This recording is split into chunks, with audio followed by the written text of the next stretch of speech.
మనం గొప్పలం అయిపోతాం. ఈ థాట్ ప్రాసెస్ మారాల. మీరేదో గౌరవించడానికి సన్మానం చేస్తాంటే నేను ఇట్లా మాట్లాడతానని నన్ను అనగా భావించదు.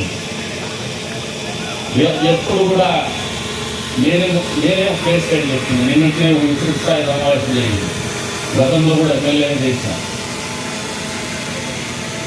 ప్రసాద్ ఒక 6 నెలల నుంచి అధికారం వచ్చిన తర్వాత కొత్తగా కనపడతానని అనుకుంటున్నారు మా వాళ్ళు, మారిపోయినాడు అనుకుంటున్నారు.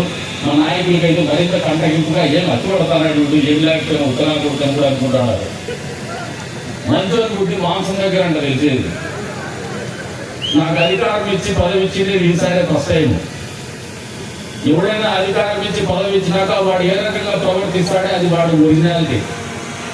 నేను ఈ ఒరిజినల్ ఇది వాళ్ళకి వెళ్ళాలి. అంటే మీరందరూ ఆలోచన చేసుకోవాల్సింది ఏమంటే, తప్పుల నుంచి నేర్చుకోగలిగితే మాత్రమే మనిషి ఎదుగుతాడు, మనిషిగా బతుకుతాడు అనేది వాస్తవం అని చెప్పేసి కూడా మీకు ఈ సందర్భంగా తెలియజేస్తూ ఉంటారు.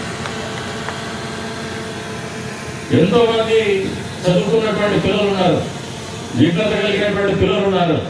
నాకు తెలిసి రాయలసీమ ప్రాంతంలో చేనేతలు అత్యంతంగా ప్రభావవంతమైనటువంటి వ్యక్తులు ఎవరైనా, ప్రభావవంతమైన కుటుంబాలు ఎక్కడైనా ఉన్నాయంటే నాకు తెలిసినంత వరకు ధర్మవరంలో అని చెప్పేసి కూడా సందర్భంగా తెలియజేస్తాను.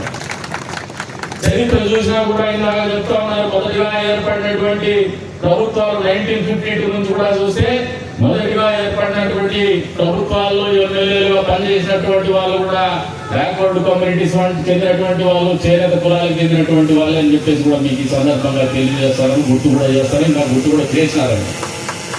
అయినప్పటికీ పరంపర కొనసాగించలేనటువంటి పరిస్థితులకి మీరు అందరూ పోతా ఉన్నారంటే మనం అందరూ పోతున్నామంటే ఎక్కడికి పోతున్నాం, తప్ప ఎక్కడుందో ఒకసారి ఆలోచన చేసుకోమంటాం. వేరే కులస్తులు పరిపాలన చేయకూడదనడం మనం తప్పది.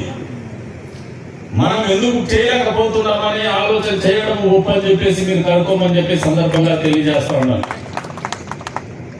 ఇలాగే చెప్పిన మేమేం చేసినా పడుంటారులే అనే ధోరణి దాదాపు 6 నెలల కాలంలో చిరకాలం పాటు నాయకులుగా వివిధ పార్టీలో ఉన్నటువంటి నాయకులందరినీ ధర్మవరం వాళ్ళని నేను కలవడం జరిగింది. అందరిలోనూ ఒకటే బాధ, అసలు మేము ఏదనుకుని ఎలక్షన్ చేసినాం, ఎన్నికల తర్వాత మేము సంతోషంగా లేమని చెప్పి ఆ బాధను దూరం చేయాలా, ఆ బాధకు ఉపశమనం కలిగించాలా, ఒక పరిష్కారం చూపించాలనే ఆలోచనలో భాగమే ఈ సన్మాన కార్యక్రమం అని చెప్పేసి ఎవరికి అర్థం కావాలో అందరూ కూడా చెప్తా ఉన్నారు. మీరు మేలుకోవడం రావాలా, మీరు మేలుకోకపోతే మిమ్మల్ని బంగాళాఖాతంలో ఉంచడానికి సిద్ధంగా ఉంటారని చెప్పేసి కూడా ఈ సందర్భంగా హెచ్చరిస్తాను. ఎందుకంటే బలహీన వర్గాల వాళ్ళంటే చిన్న చూపు చూసినటువంటి ఏ నాయకుడు కూడా బతికి పట్టగట్టినటువంటి దాఖలాలు గతంలో లేవు, చరిత్రలో లేవు అని చెప్పి సింహావలోకనం చేసుకోమని చెప్పేసి కూడా హెచ్చరిస్తా ఉన్నాం. ఈ నియోజకవర్గంలో నాకు ఎదురే లేదు, నన్ను చూసే భయపడాలని ఆలోచన చేసినటువంటి వాళ్ళందరూ కూడా మట్టిలో కలిసిపోయినారు. మామూలుగా మట్టిలో కలిసిపోలా, మనుషులే బలవంతంగా మట్టిలో కలిపినటువంటి పరిస్థితులు గుర్తు తెచ్చుకోమని చెప్పేసి వాళ్ళు హెచ్చరిస్తున్నాం. దీనికి మీరు అతీతులేం కాదని చెప్పేసి కూడా ఆలోచన చేసుకోమంటున్నాం. ఈరోజు మీరు అందరూ కూడా వాళ్ళు చెప్తా ఉన్నారు మంత్రి పదవిని. నేను ఎప్పుడు కూడా ఆశించేది ఒకటే, నాలో ఉన్న ప్రతిభను చూసేసి నన్ను ఎన్నికల్లో గెలిపించమని, నాలో ఉన్న గుణగణాలను మెచ్చి నన్ను ప్రజాక్షేత్రంలో నిలబెట్టమని. ఏ రోజు కూడా నేను 4 సార్లు నాకు పార్టీ టికెట్ ఇచ్చింది, 2 సార్లు అసెంబ్లీలో ప్రాతినిధ్యం వహించినాను.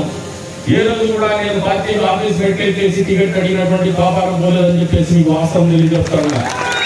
అంటే తెలుగుదేశం పార్టీ అనేది వెనుకబడిన కులాన్ని గుర్తించి ఏ రకంగా ప్రోత్సహిస్తుందో నేనే ఒక ఉదాహరణ అని చెప్పేసి కూడా మీకు ఈ సందర్భంగా తెలియజేస్తాను. కాబట్టి మీ అందరికీ కూడా చెప్తాను, ఒక ఏకతాటి మీకు రమ్మని చెప్పేసి కూడా కోరుతా ఉంటాను. మీరు నాకు మంత్రి పదవి వచ్చినా రాకపోయినా రావాల్సిన సమయం వచ్చినప్పుడు దాన్ని ఎవడో ఆపలేడు, రాకూడదు అనుకుంటే అది వచ్చే పరిస్థితి ఉండదు. కాబట్టి మన ప్రతిభ మీద ఇప్పటి వరకు నేను ఎన్ని అవాంతరాలు ఎదుర్కొని ఇక్కడ ఓడి కింద పడి నిలబడి గెలిచినానో అది ఖచ్చితంగా నేను అనుకున్నది సాధించి తీరుతాను, ఖచ్చితంగా నేను అనుకున్నటువంటి ఫలితాలు రాబట్టుకుంటాను. అదే నా వ్యక్తిత్వం అని చెప్పేసి కూడా ఈ సందర్భంగా తెలియజేస్తా ఉన్నా. కానీ మీరు ఈరోజు చేస్తున్నటువంటి కార్యక్రమం మీకంటే ఎక్కువ ఆత్మవిశ్వాసాన్ని నాకు కలిగిస్తున్నందుకు కలిగించిందని చెప్పడానికి కూడా మీకు సర్వదా రుణపడి ఉంటానని చెప్పేసి కూడా ఈ సందర్భంగా తెలియజేస్తా ఉన్నాను. ఎందుకంటే మా వాడ స్థాయిలో ఉంటే మాకు ఉపయోగపడతారని ఒక నమ్మకం, మీకు ఒక ఆశ. ఎవరికైనా చెప్పుకోవాలంటే ప్రతి కులంలో కూడా ఎవరో ఒకరు ఉండాలో, మాకు చట్టసభల్లో మాకు వారి వినిపించేవాడు ఉండాలనే ఆలోచన ప్రతి వెనకబడిన కులంలో కూడా ఉండేటువంటి పరిస్థితులు ఉన్నాయి.